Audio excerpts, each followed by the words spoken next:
Anatu beeka waan asiif yaadu yaada gaariidha mucaa gumbatu waa'ee keen beektu anatti gati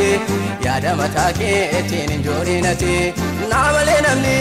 beeku waa'ee kee anatu qajeelcha jireenya kee orma baadiyyaatti naa bira kootu awwaaqa keetii gatee singatu.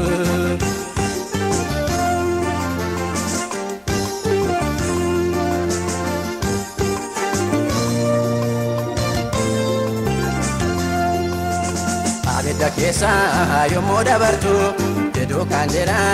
homaan gubatu galaana keessa si yommuu adeemtu harkaan si qaba gadi si nyaatu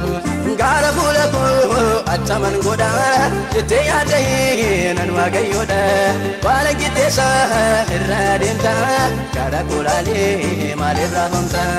anatu beeka waan asiif yaadu yaada gaariidha mucaa gumbatu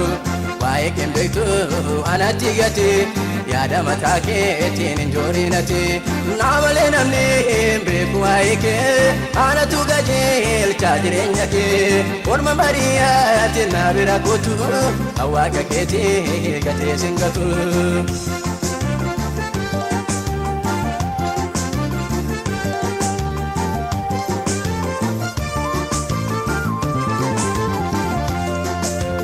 Nata garsiisi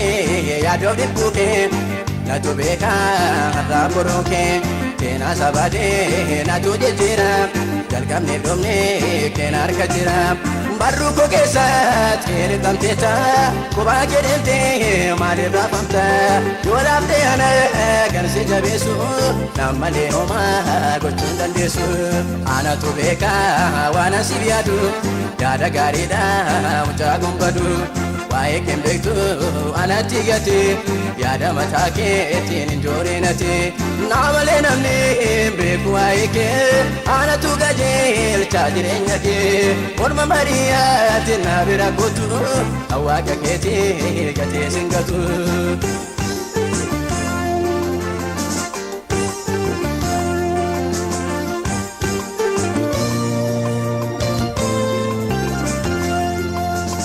Ati mucaashee gatuu dandeessi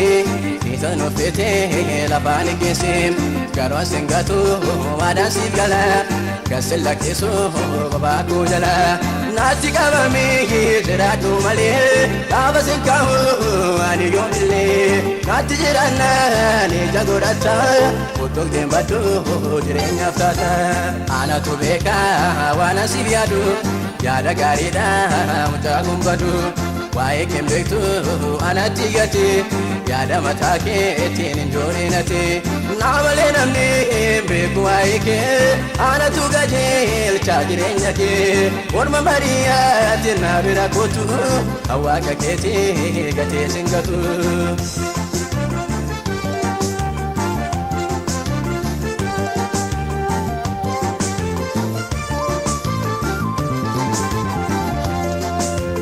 Barree boo'echa kee hafuuf jira dukkana kee fattaan jijjiira ati fiigichaa kee obsuma fiigee karaan cabsaatee guyyaa koo eegee isa qabdee jabeessii qabadhu eenyuma warraaqeen cimee dhaabadhu qorumsa keessa